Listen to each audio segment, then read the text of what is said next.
Is commercial property the right next step for you in terms of building out your portfolio, leveling up to commercial property, or just simply getting more cash flow, diversification, or just getting into the market?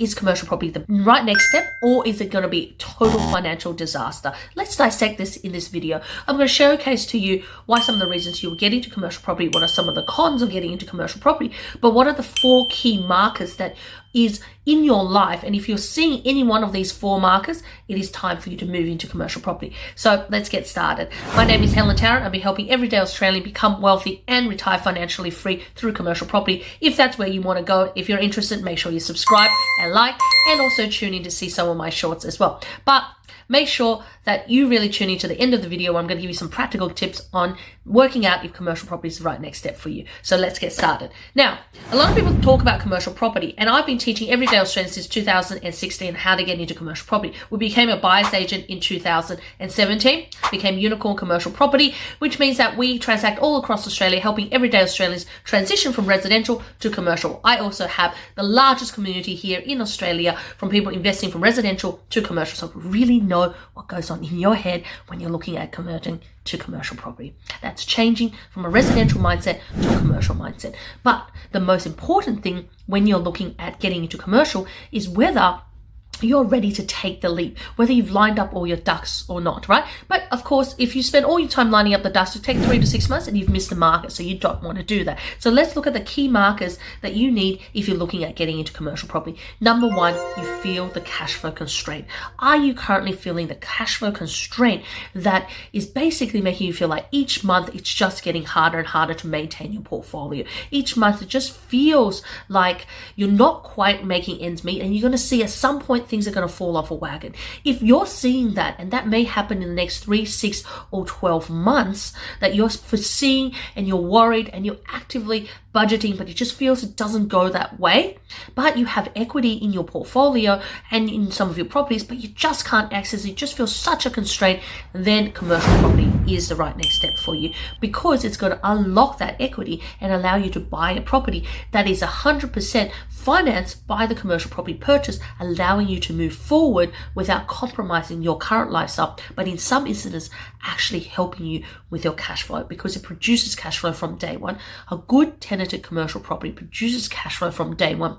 Even though it's servicing all of your loans, it's still able to give you a few $100s in terms of cash flow to start with, and as the interest rate comes down, it's going to give you more and more cash flow, which means it starts to just alleviate that pain, that constraint that you feel about not having enough cash flow.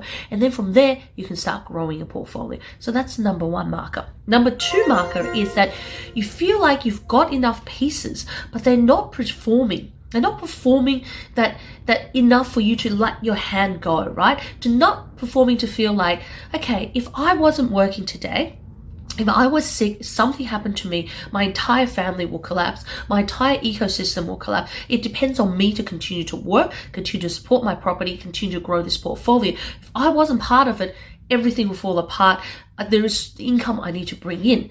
If that's what you're feeling, you need to build a portfolio away from yourself, not dependent on yourself if you're looking at retiring and stepping away at some point. If you continue to go the rat race, what will happen is you'll continuously find properties that will require you to service and actually to be able to service and put money into it until it grows in value, and then at some point you might be able to leverage off it if you have an increase in your wages. But if you don't, you're kind of stuck there.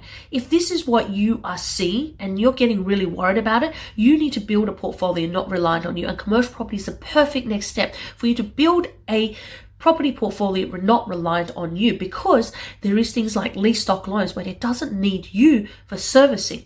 It actually tests the service against the lease, the tenant itself, and the location. And if it ticks all of the bank's boxes, and we know here at Unicorn what kind of properties they are, but if they tick all the boxes, it means that the bank will be able to finance it without looking at you for servicing. You could have anywhere from 5, 10 residential properties and still get into commercial property and start just turning that tide, so it's not reliant on you, it's absolutely reliant on the property and the portfolio you're about to build. This is how truly investors that are reliant on your paycheck become professional investors relying on multiple streams of income. So number 3 in this whole craziness of working through retirement, what you need for retirement. If you feel like this is the right time for you to start planning, maybe you're in your late 40s or early 50s and you feel like you've actually not done anything. You've spent all of the time that you had in your work life building a residential portfolio, maybe having a family, and you're just coming to this point where you go, well, what's going to happen to me at retirement?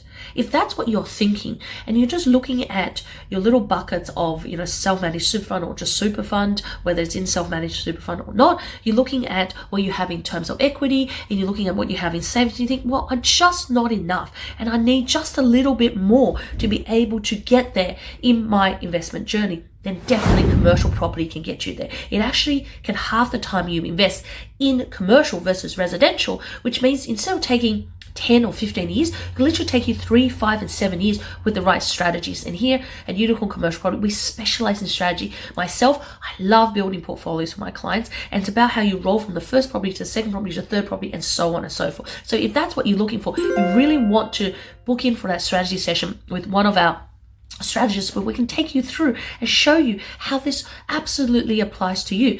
But also you want to be doing more research or watching more of our videos and join one of our webinars and events so that you really get to understand how commercial property can really be applicable to you and help you leverage up. I started teaching everyday Australians how to invest in commercial property since 2016.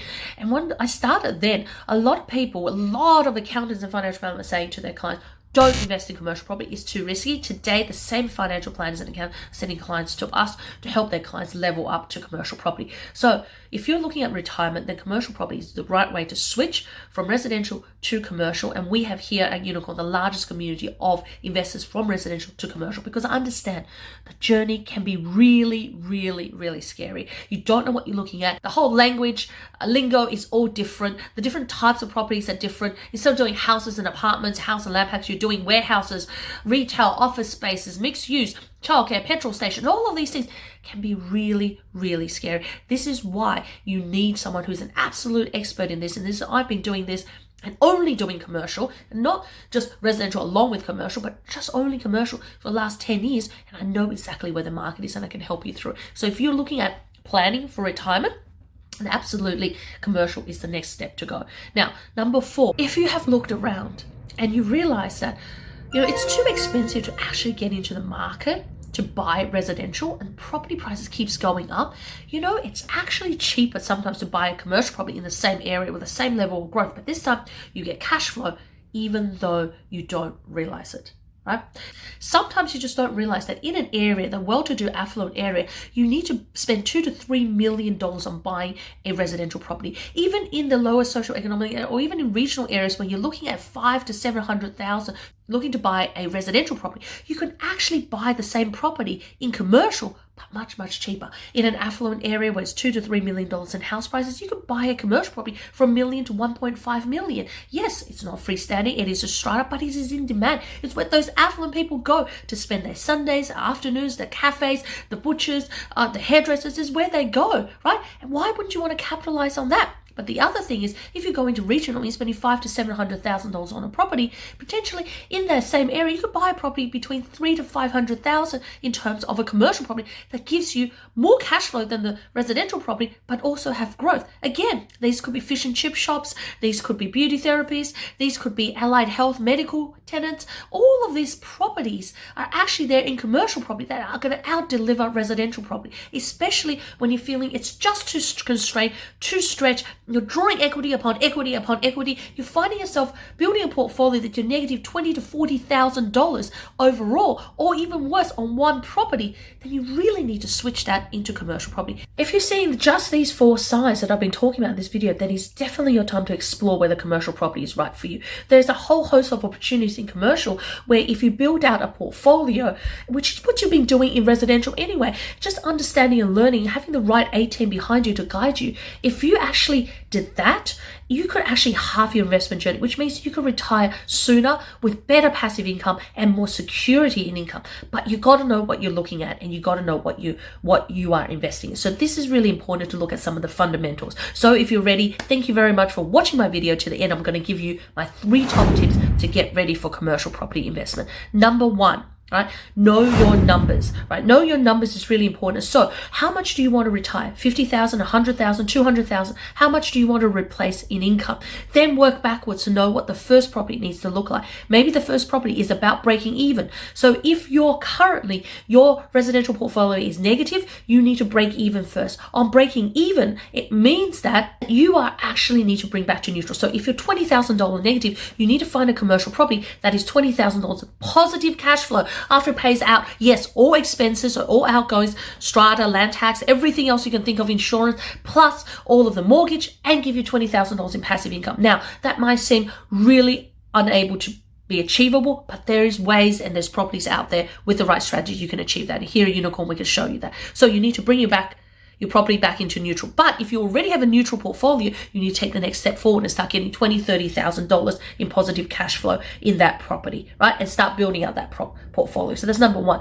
Number two, structuring is really, really important. The banks love structures, right? They don't want to lend commercial property purchases to someone in their own name or in a partnership. They want to lend it to a structure, whether that's a trust, a unit trust, a self-managed super fund. You need to have your structures and understand the tax implications and the minimizations so that you can leverage it more. Because remember, when you're buying commercial property, it's not dependent on you, dependent on the property itself for servicing. So again, you need to make sure you structure it right so that you can continuously buy again and again and again into the future, right? That's important. And finally, number three, stay in your comfort zone for the first deal, but stretch out your mind so that you can look forward to other deals. Why I say that is a lot of people say, this is a prime example. During COVID, right, a lot of people wish they didn't have property in Melbourne because Melbourne was the hardest hit during COVID. They lost 50% of their value and is still recovering today. When most economies are already booming, they're still recovering today. So where I am here is at this exact point of letting you know that if you wanted to get into commercial property, you have to stay in your comfort zone, but also be willing to stretch. So if you're comfortable in buying in your backyard, then yes, start looking for a property in your backyard to give you the understanding of what that property looks like. You might do a deal in your backyard, but you might also do the deal in 2 different other states, right? So for example, if you're in Melbourne or Brisbane, you might be going, oh wow, I could buy something in Melbourne or Brisbane, but maybe you could buy something in the ACT in South Australia, or even over in Perth, or maybe in Sydney, right? But for you to just get comfortable to start with, to understand how commercial property works, it's really important for you to just start out with one property that you understand within your backyard. If it makes you feel comfortable, be able to go, see it and touch it, then you should be looking at doing those deals there. Because if you do the first one and you get that absolute comfort level, it will prompt you to do it again. But as you're doing the first one, make sure you broaden your horizon, learn about other states, other areas, how the commercial property trends work in different states, because they're all different, especially COVID's made that happen. And that really comes down to having education, mentorship. So that's why you need to join a community. That's why you need to attend different live webinars and seminars to learn about updates in the market, really entrench yourself, and also work with others who've bought in other areas to really understand that. Luckily here at Unikorn, we have the largest community of commercial property investors here in Australia, coming straight from residential into commercial property, and we're building out that portfolio. So again, make sure you hit those 3 action steps to really get you started. But of course, the real thing, if you really want the rubber to hit the ground, make sure you're looking for that strategy session so we can help you get started and help you streamline the process, or join one of our upcoming events. We've got bootcamp, we've got meetups, we've got live events coming up, so make sure you register for one of those. But of course, watching this video and other videos in our channel really, really helps you. Hit the subscribe button, share it with others, and I'll see you in the next video. Bye for now.